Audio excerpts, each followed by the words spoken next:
Pemirsa, 3 minggu pasca banjir dan longsor, warga desa Mendale, Kecamatan Kebayakan, Kabupaten Aceh Tengah masih mengeluhkan minimnya bantuan yang datang.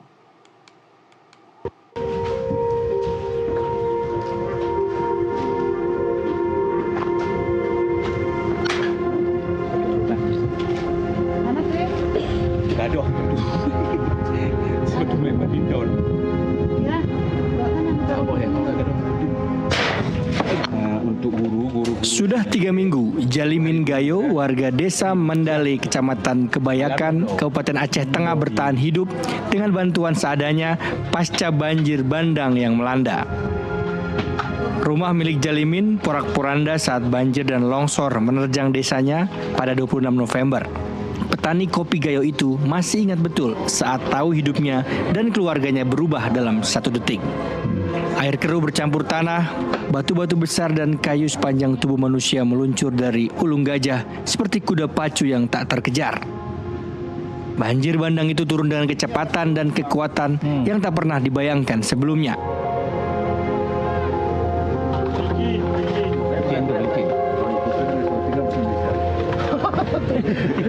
Kini, 26 hari berlalu, Jalimin dan warga desa Mendale, Kecamatan Kebayakan, Kabupaten Aceh Tengah mau tak mau harus bertahan hidup. Menurut mantan jurnalis Serambi Indonesia itu, banyak warga terdampak yang masih kesulitan mendapatkan bantuan logistik dan kebutuhan dasar. Kondisi ini kembali mengangkat memorinya saat penanganan tsunami pada 2004 silam. Longsornya Pak ya? Longsornya jam 4 pagi. Saya lihat begini, penanganan ini terlambat sekali, sangat terlambat. Terlambat dulu di tsunami itu hari kedua itu pasokan makanan sudah masuk. Pasokan makanan, obat-obatan itu sudah masuk karena nggak ada sinyal, ada di hari kedua, ketiga sudah ada sinyal kan gitu. Nah di sekarang ini yang beda di tsunami, di longsor nih, bencana hidrometeorologi sekarang ini 2005 itu penanganan hari ke-20 itu belum ada saya lihat penanganan yang seperti dulu. Posko kesehatan juga nggak ada kita lihat, habis itu posko dapur umum acak-acakan, kadang ada kadang nggak, pembagian sembako juga nggak jelas gitu kan.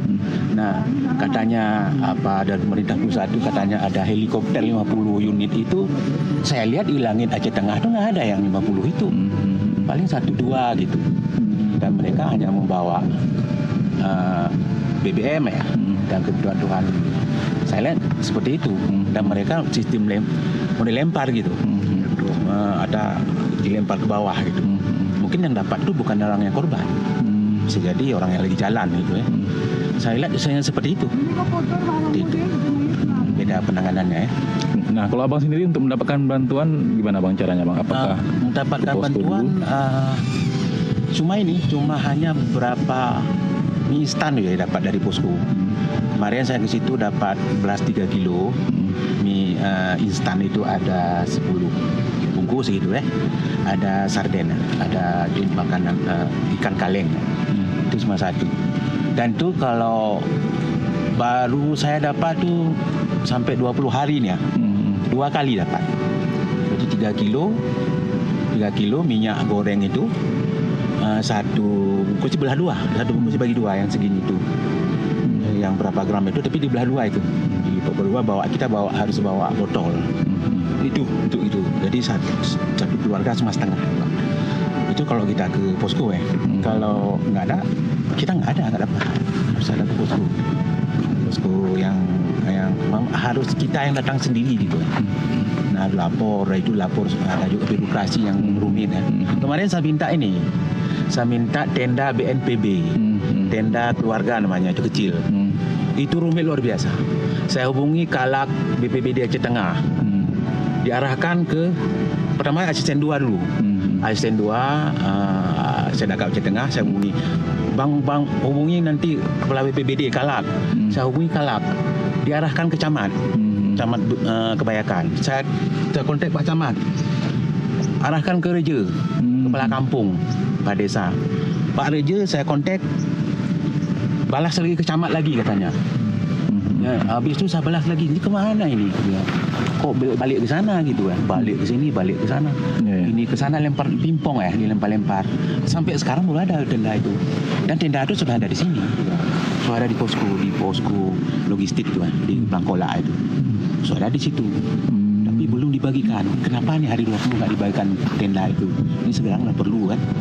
Dia kecil keluarga.